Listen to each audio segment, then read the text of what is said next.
This evening, I want us to look at another iconic woman from the scriptures. And so we're going to dive into the book of Esther. Anyone called Esther? Any Esthers here? Yes, a few. A couple of Esther. Yes, hello Esther. So we're going to dive into the book of Esther. And you may be familiar with the story of Esther. You may not be. So just a very quick synopsis for you. The book of Esther is set in a place called Persia. And Persia, at that time, was the biggest empire. It's about 500 years before Christ. And it is the biggest empire on the face of the planet at that time. And the king of Persia is this guy called Xerxes, King Xerxes. And he's not a particularly nice man, let's put it that way. And at the time of the story of Esther, what we discover is that King Xerxes is throwing this big party. And this is not just like a Saturday night kind of a party. This is a long party. And so they are partying for days. The king and his mates and all these officials that have come from all over the place, they are partying together. They are drinking together. And I think it's something like the seventh day, King Xerxes has this idea. He wants his wife, Queen Vashti, to come and be paraded around amongst his drunk friends. And so one of the servants is sent to Queen Vashti, and essentially she's told, you're going to have to come. The king wants to parade you around in front of his drunk friends. I'm sure I'm paraphrasing slightly there. And Queen Vashti is like, no, I'd really rather not do that, thank you very much. And so the message gets back to the king, and of course the king's friends are shocked at Queen Vashti's dishonoring treatment of her husband, and so she's basically killed, she's dispatched, and suddenly there is a vacancy for queen in Persia. The king is looking for a new queen, and I can imagine at this moment the king and all his officials, they're kind of sitting around a boardroom together, scratching their heads, thinking, now, how are we going to solve this problem? We need a new queen. What shall we do? And I can imagine one bright spark around the boardroom table saying, I know. Let's hold a year-long beauty contest and invite all the most beautiful women from the land to hang out at the palace for a whole year. And all the guys are like, great idea, great idea. And so that's what happens. And Esther is one of these women that is chosen to take part in this year-long beauty contest for the king to find a queen. And Esther, we discover, is an orphan. Esther is a Jewish refugee. She's been raised by her older cousin, Mordecai, and she is breathtakingly beautiful. That's what we gather. She is stunningly beautiful, and she's plucked out of obscurity and plonked into the palace to be part of this whole kind of thing that is taking place. And what we discover is after a time, she is presented to the king, and King Xerxes is smitten. He sees Esther and he says, that's the one. And she is chosen to be the next queen. We also discover as we read the story that there's other sort of subplots going on. We realize that Mordecai, her older cousin, has uncovered this assassination plot against the king. And it gets written down in this sort of big book that documents all these important things that happen in the land of Persia at that time. But there's a problem because there's this guy called Haman, and Haman is our baddie in the story. And Haman is a very arrogant man, but he also happens to be a very important man. He is one of the king's most important officials. And the thing is, Mordecai, Esther's cousin, refuses to bow down before Haman. Haman wants everybody to bow down before him as he enters the palace, and Mordecai says, no, because I bow down to only one, and that is God. And so Haman doesn't like this very much. He knows that Mordecai is Jewish, and so he manages to sort of convince the king inadvertently to assassinate the whole Jewish people. I mean, that is quite a move. And so he manages to persuade the king to set a date on which the whole of the Jewish people will be annihilated. And Mordecai catches wind of this wicked plan, and of course he's utterly devastated. As a Jew himself, knowing that Esther is a Jew as well, and of course thousands of others, and he is devastated. And he realizes that Esther, where she is in the palace, with her identity still concealed at that time, she is their only hope. And so what we read in the 4th chapter of the Book of Esther is this conversation that happens between Mordecai and Esther via these messages that are sent by a servant called Hathach. And so we're going to jump into Esther chapter 4, starting at verse 6. Verses that for some of you will be very, very familiar. So let's read them together. So Hathach went out to Mordecai in the open square of the city in front of the king's gate. Mordecai told him everything that had happened to him, including the exact amount of money Haman had promised to pay into the royal treasury for the destruction of the Jews. He also gave him a copy of the text of the edict for their annihilation, which had been published in Susa, to show to Esther and explain it to her. And he told him to instruct her to go into the king's presence, to beg for mercy and plead with him for her people. Hathach went back and reported to Esther what Mordecai had said. Then she instructed him to say to Mordecai, "All the king's officials and the people of the royal provinces know that for any man or woman who approaches the king in the inner court without being summoned, the king has but one law, that they be put to death unless the king extends the gold scepter to them and spares their life. But 30 days have passed since I was called to go to the king." When Esther's words were reported to Mordecai, he sent back this answer: "Do not think that because you are in the king's house, you of all Jews will escape. For if you remain silent at this time, relief and deliverance for the Jews will arise from another place. But you and your father's family will perish, and who knows but that you have come to your royal position for such a time as this."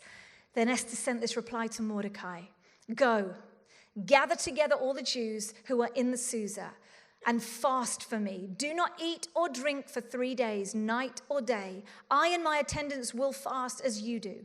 When this is done, I will go to the king, even though it is against the law, and if I perish, I perish." So Mordecai went away and carried out all of Esther's instructions. And what we see here is that Esther has been positioned and commissioned for such a time as this. And we too, like Esther, and this is what I want us to hear tonight, we too, like Esther, we too have been positioned and commissioned for such a time as this. We've been positioned. Think about it right now. Where is it that God has positioned you right now for this season? Where has he placed you right now? I think about Tim and I and our family. 5 years ago, God repositioned us out of London and into Birmingham. What I want to remind you tonight is that where God has positioned you is not insignificant. Where you are positioned right now, it is not incidental. It is not coincidental. It is not inconsequential. You have been positioned. But positioning isn't just about geography. It might be about your career choice. It might be about your marital status. It might be about the stage of life that you're in right now. And it might be that if you're honest, you are struggling with where God has positioned you right now. It might be a tough place. It might be an uncomfortable place. It might be an unfulfilling place. And I know for myself, there have been seasons of life where God has positioned me and it hasn't been easy. Actually, I think about the season before we moved up to Birmingham. And hear me right when I say this, because I love my children. And I want to say really clearly that I count it as a massive privilege that I get to be their mum. And I have journeyed with friends through the very painful walk of infertility, and I don't take it for granted for a moment. But if I'm honest, for me, some of that season of motherhood was really, really hard. And it had nothing to do with a lack of love for my children. I am a lioness when it comes to my children, but there was something about the hiddenness of that season. There was something about the mundane nature of that season that I found really hard. My identity felt so hard in that season. And it was a paradoxical season for me, because on the one hand, I knew I was called. I knew I was called to be at home with my kids. And actually, I spent 7 years primarily at home with my children, mopping up various bodily fluids off the floor. And I look back now, I'm one of those really annoying women whose children are now all at school, and I look back on those years like, oh, it was just wonderful, wasn't it? Do you remember? It was just wonderful. We just hung around together. We fed our children together. We went for walks to the park. And I remember when women who were at my stage used to talk to me about that stage, and I'd think, you have complete amnesia here. I'm not sleeping. I don't get any peace. And it was a glorious season, don't get me wrong, but it was a hard season. And God did a deep work in my soul through that season. A paradoxical season of knowing that I was called, and yet I was finding it so hard at times. Feelings of sort of insignificance.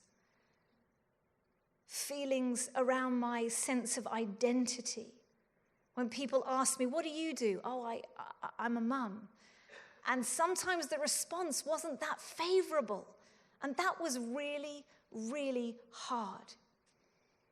But God was doing a deep work in my soul through that season. And you know what? If we look at the Book of Esther together, what you notice is actually there is no mention of God's name. God isn't mentioned by name as we look through the Book of Esther, but what we see is like God's fingerprints right all over this story. And the Book of Esther it's like this divine message of God's sovereignty, God's providence. And we see God actually in every detail, like this invisible thread that runs all the way through the narrative. And what we realize is that Esther is actually positioned within two narratives. She's positioned within the micro story that she exists within, the kind of the details, the day-to-day of her life, all the twists and turns of that story. But she's not just positioned in the micro narrative, she's also positioned in this macro story. And what we discover as we look at the whole of Scripture is that what's at stake here within this story in Esther, what's at stake here is the ancestral line of the Messiah, right? She is in the ancestral line of the Messiah is at stake within this story. And of course, we know that there is a punchline, there is a climax coming to this cosmic narrative. And so this story isn't really just about the genocide of the Jewish people, as bad as that is. This is about God's overarching plan for ultimate victory over sin and death. And so what we see is that Esther is positioned in both stories, the micro, the details of her life, but this macro story that God is writing. And these two stories are brought together in this line that many of us will know very well. And who knows Esther, but that you have come to your royal position for such a time as this. We too are positioned within two narratives. The micro of our everyday lives, and also the macro, the macro story because we are part of a much bigger story. It's a story of ultimate redemption. It's a story of ultimate victory. And it's so easy, isn't it, to lose sight of the fact that we are positioned within this bigger narrative. We can get weighed down by the details and the distractions and the disappointments of the micro story that we are living in right now. Disappointments. And perhaps you are sitting in right now disappointment with God. You're disappointed with God's lack of action. You're disappointed with his apparent lack of intervention. You're disappointed by God's apparent silence, and we can feel stuck in the same position. And it feels like God's doing nothing. Feels like God is doing nothing. And in the micro story, it feels like some battles are lost. It does. It does feel like that in the everyday. But the sense that I have is that God is wanting to remind us that we just have a limited perspective. We have a limited perspective because the macro story, the punchline of the macro story is that the war is won. It is won. You know, the Book of Esther has often been compared to a game of chess. Any chess fans around?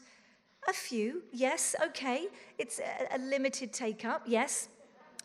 And you know, the Book of Esther has been compared to a game of chess. You know, like God makes one move and then the enemy makes another move. And you know, there's this famous painting that you can see behind me. And it's a painting by a guy called Retz. And what we see in this painting is on the left here in the green, this guy here depicts Satan. This is Satan here on the left. And the guy on the right in the red, he's this young guy. And this chess match that is taking place, this chess game, is over the young man's soul. That's what's playing out here. This depiction here, the paintings, Satan and the young man, they are playing chess for the young man's soul. And it looks like Satan has won. It looks like Satan has won, and the young guy here is kind of looking forlorn and downcast. And actually, if you know chess, what you'll see is Checkmate. The name of the painting is Checkmate. And then I heard about this chess expert who studied this painting. He came across this painting and he studied this painting, and what he discovered is that it's actually not checkmate. That in fact, in this game of chess, the king has one more move. And it might be for some of you here, you are facing situations that feel like checkmate. The game, the season that you're in, it feels tough. You feel like the guy in that painting. You have lost hope. It looks like, it feels like the enemy has won. And I want to remind you that you can grab hold of the truth. Remind yourselves that the enemy has not won. The enemy does not get the final victory because the king has one more move. The king has one more move. And you know what? There must have been times for Esther in that year. It sounds wonderful, doesn't it? Like a year long being pampered. The reality for Esther would have been very, very tough at times. She had no idea what the outcome would be. There must have been times when Esther just felt completely alone, terrified, away from everything that was familiar. We can't always see clearly what God is doing. In the micro, we don't fully understand. We don't fully understand why things happen the way they do, why God doesn't intervene in the way that we want him to, but we can be absolutely sure that God has positioned us for such a time as this. But we're not just positioned. We're not just positioned, we have been commissioned. We have been commissioned for such a time as this. And that means we've been given authority. We have been given authority. We have been given favor. And for each one of us, our commission, our call, it's going to be unique. For each one of us, we've heard from these 4 amazing women, but for each of us, it's going to look different. But we are all commissioned. We are all commissioned. We are all called. We all have a commission to be part of what God is doing here on earth. And the call will look different. It's going to be unique, but we are all commissioned. No exceptions. We are all called. But certainly what I've experienced in my own life, and I see it playing out in other people's as well, is that there can be barriers. There can be these barriers that actually stop us from stepping into God's commission, God's call in our lives, over our lives. And I just want to name two barriers that I think actually, they're universal, but I wonder if they're particularly pertinent to us as women. And these two barriers that I want us to look at for a moment that I think undermine the commission that God has placed on our lives. One, the fear of failure, and the corrosion of comparison. You know what? Some of us, we get paralyzed by a fear of failure. I heard about this young student, bright young student, and she was facing her finals exams. And she was studying towards her finals, and she was just crippled in fear, a fear of failure. And her parents clocked that she was really struggling, and so they organized a meeting with her tutor, and her parents and the young woman, they sat with the tutor, and the tutor could see that this young woman is really struggling. Bright woman, bright, capable young woman. And in his wisdom, he looked at this young woman and he said to her, "What if I gave you an A right now, before you've sat any of your exams? What if I just give you an A right now? Would that help? Or a first-class degree right now? Would that help?" And she gently nodded and said, yeah, that would help. And he's like, "Fine, it's yours. It's yours. I give you an A. I give you a first right now." And she left that room with her parents, and she sat her exams, and she earned that first on her own merits. And her parents called up the tutor just to thank him, and he said, "Please don't thank me. All I did was I took the fear away." And for some of us, we need to be intentional about allowing God to take the root of that fear away. Not an easy process, not always a quick process. And that's not to say that when God calls us, there isn't sometimes fear. You know, sometimes we can sense God calling us into something, like Hope was saying earlier, and we feel the sense of fear. And the danger is we interpret that sense of fear as it not being from God. You know, "Oh, I feel afraid. It can't be God." And we misread the fear and think this is God telling us that we shouldn't proceed, and it might be. We have to discern that. But the question we have to ask ourselves in those moments that we feel afraid, when God is prompting us to step into something, we have to ask ourselves, why do I feel afraid? Am I intimidated in a healthy way by the thing, the task that God is asking me to step into? Or am I just afraid that I might fail at it? You know, I heard about this interesting study, this psychological study around confidence. And I read about this a little while ago. And this study was really looking at the impact of confidence on performance. And we see a lot of that in the sporting world, don't we? There's a lot now about how psychology impacts sporting performances. And actually, this study wasn't to do with sport. This study was about gender differences in maths. Any mathematicians in the house? Yes, great. We love maths. And you know, it was interesting because this study was looking at these gender differences in maths, particularly around this one area of mathematics. And the reason I mention this is because I think there's something really important for us as women to hear as we look at what this study shows. And so this study was looking at gender differences in the area of maths called mental rotation. Because consistently, for some reason, men had always outperformed women in this area of mental rotation in mathematics. And there'd been lots of other studies done, kind of neurological studies and other psychological studies, but this one study was specifically around the impact of confidence on this particular area of mathematics. And so this team of psychologists, what they did is they tested various groups of men and women together in this area of mathematics. And so they set these groups of men and women together, they set these groups 2 tests. And in the first test, the group were given the option to just answer as many questions as they were able to answer. And you know what? The results for that test came back as predicted, with the men overall outperforming the women. But in the second test, this group were told that they had to answer every question without skipping any. And the fascinating thing is that when the women weren't given the option to skip a question, when they weren't allowed to let their lack of confidence or their fear of failure affect the test, the results came back even. You know, in the first test, given the option to kind of opt out, generally speaking, the women's fear of failure and lack of confidence overtook their ability.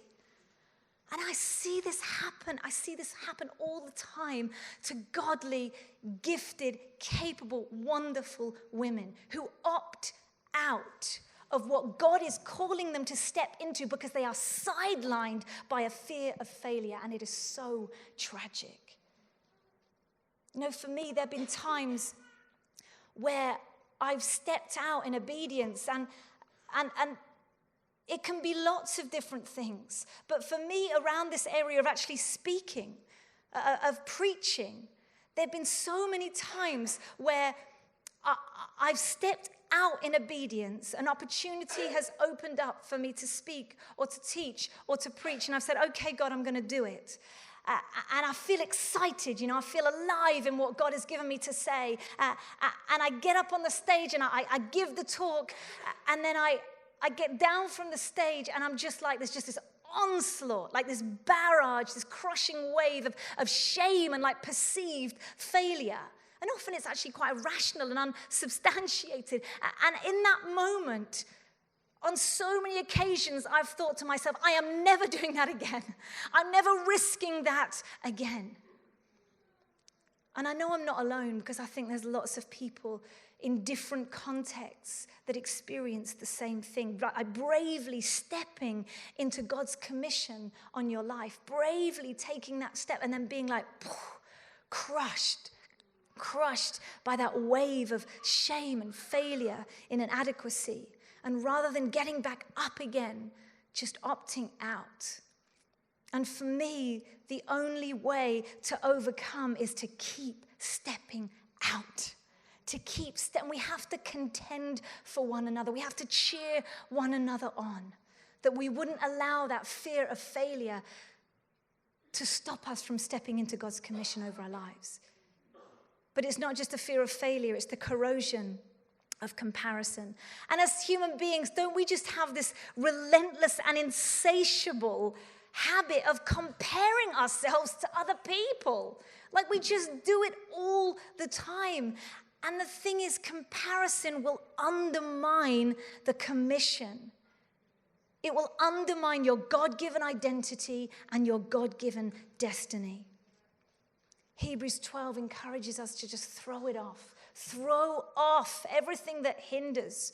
Throw off the sin that entangles. Run with perseverance the race marked out for you. The race marked out for you, fixing our eyes on Jesus. God has marked out for you a lane within which you are to run. And yet how many of us, if we're honest, we run with our heads turned sideways? We're looking at everyone else. We're running this race, but our heads are turned sideways and we're put off. We're put off. We're distracted. We're distracted. We're discouraged at somebody else's race because we're comparing ourselves to how fast someone else is running. We're comparing ourselves to the position that they are in the race, how good they look while they're running, you know, all the other things they seem to be able to multitask whilst they're running, how expensive their running shoes are. You know, we compare ourselves all the time. And if we're going to embrace the commission that God has put in our lives, we have to do everything that we can to eliminate comparison from our lives. You know, I'm coming into land in just a moment because I want us to have time to pray, but I want to share this with you. You know, I've had to really face up to comparison in my own life and the insecurity that it can bring. So I kind of meet it head on. And so I want to talk for a moment about my husband, Tim, who was here just earlier. And you know what? Tim is the most amazing guy. Like, he really is. He is the most, I'm sorry if that makes you feel a little bit nauseous, but he really is one of the most amazing human beings. And I adore him. And you know, from a young age, as you may know, he experienced a pretty remarkable success around songwriting, and it wasn't something that he had planned or strived for. It just happened. You know, he wrote this song, Here I Am to Worship, and it just kind of blew up in an amazing way. You know what? Tim is also, he's a fantastic leader. He's a great dad. He's an awesome husband. He's got these great instincts. He's got amazing dimples, which I love. And the thing is, people really loved him. Like, they really love him. They really do. And genuinely, I know that he's just one of the most faithful and humble people. And I pinch myself, actually, quite regularly that I get to be married to him. I know that's quite nauseating, but I do. And I get to work alongside him. But you know, when we first got together, I felt like I had won like the boyfriend lottery. And I was at the time working in the television industry, and none of my colleagues knew who Tim Hughes was. They just thought he was this kind of cute, shy guy that was part of the God Squad. And then after we got engaged, it became clear that God was calling us both into church ministry. And we traveled, actually. The first year of marriage, we traveled around the world where Tim was leading worship. He had all these invitations to go and lead worship all over the world, and so I went with him. And in many ways, it was amazing. Like, first year of marriage, that is pretty awesome. And it was amazing. We got to be together a lot of the time, and we got to see all these different places. But literally everywhere we went, people would stop me to tell me just how amazing Tim Hughes was. How amazing his songs are. What an amazing worship leader he is. And people would ask me, honestly, they would say to me, I'm going to do an American accent because it was mostly in America. Sorry if you're American. Please tell me, what is it like being married to Tim Hughes? Like he was Jesus or something. And to begin with, I kind of loved it. I was kind of basking in the joy of being married to the amazing Tim Hughes. But after a while, it got very, very irritating. It was actually a total, utter pain in the bum. I got sick of it. And I'd think of different responses to that question. And I'd want to say, let me tell you what it's really like to be married to Tim Hughes. I didn't do that, just for the record. And yet the more that God kind of opened up doors for me into church ministry, the more I felt insecure doing it alongside the amazing Tim Hughes. And at times, I'd think, you know, it'd be so much easier if God had kind of wired me differently, if God had given me a different commission, if I was just kind of happy to fade into the background and be the quiet, adoring vicar's wife. The problem was I knew, Tim knew, and God certainly knew that I just hadn't been made like that. I hadn't been wired like that, and despite the fact that I spent, as I said, most of my 30s having babies, while Tim had been kind of growing this leadership gift and exercising it, actually Tim was one of the first people to say, Rach, I think God's called you to lead. I think God's called us to pioneer together, to lead together, and we would figure out how that was going to look. And so we started working together several years ago, and I began to compare myself to him. And the temptation was to just strive, to just try and be as good as the amazing Tim Hughes, to try and prove myself. I was constantly comparing myself. And you know what? At times, I would be tempted to think, I'm only doing what I'm doing because I'm married to Tim. I'm only doing what I'm doing because I happen to be married to the amazing Tim Hughes. And I remember one time just pondering this. And I remember this sense that I had of God saying, yeah, You are doing what you're doing because you're married to Tim Hughes, because I deliberately and intentionally put you together. You know, God chose me for Tim and Tim for me, and he's called us to lead together as a team. And actually, we both kind of prefer it that way. And it would be utterly futile for me to just waste my energy trying to be like the amazing Tim Hughes, because whatever or wherever God was calling us to, it required me to be me, to bring my unique contribution, not to shrink back, not to strive, but to run the race marked out for me. You know? And the paradox is, you know, there are always going to be people that can do what you do better than you do. Unless you're a gold medalist. In that case, you probably trump that. Well, when it comes to the kingdom of God, your contribution matters. The intricate details of your calling and your commission will be totally unique. And I end with this, because there is a distinction between position and commission. And the distinction is choice. We have all been positioned, whether we like it. We all have a context, whatever it might be. But God's commission is ours to accept. It is ours to accept. It is ours to choose to step into. We have a decision. Are we going to let comparison, the fear of failure, insecurity get in the way? Or are we going to step up and step into the commission and the call that God has placed on our lives? And we look at Esther. This call that God had placed on her life, this commission that God had placed on her life. And Esther had a choice. She risked everything. And there was a moment when Esther had to decide, am I in? Am I going to do this? There was a decision that Esther had to make, whatever the cost, to say, I am in. You know what? Calling isn't always easy. Destiny is rarely convenient. Commission is guaranteed to be challenging. When we say yes to God's commission, it will require sacrifice. There is no commission without sacrifice. It will take courage. Esther says, if I perish, I will perish. But it's what we've been made for. And let me tell you, I promise you that anything that you intently pursue outside of God's calling and commission over your life, it will not satisfy you. It will be okay, but it won't satisfy you. And so Mordecai says to Esther, if you remain silent at this time, relief and deliverance for the Jews will arise from another place. But who knows that you have come to your royal position for such a time as this? Mordecai is saying, Esther, you have a choice here. You have a decision to make. If you don't do it, God is going to do it anyway. Like, God is going to do it another way. He is going to save his people, because we know how the story ends. Deliverance will rise up from another place. God is not intimidated by any king or kingdom. But Esther, you could be part of it. You have an opportunity to be right at the heart of what God is doing. Right at the heart of this story. They might even write a book about you, Esther. Could it be, Esther, that God has positioned you? Could it be that God has commissioned you for such a time as this?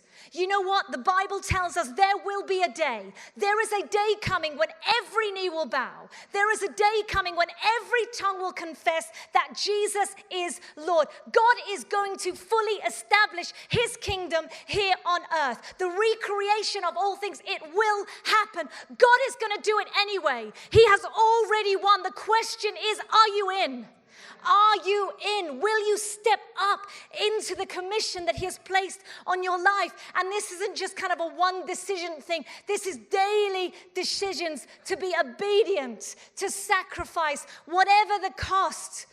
Do you want to be part of what God is doing anyway? He's gonna do it anyway. He is doing it. He is at work in your workplace, in your city, in your family, in your community. Do you want to be part of this much bigger story that God is writing? And God is saying, I have positioned you. I will commission you. And I am inviting you to be part of what I am already doing. Are you in?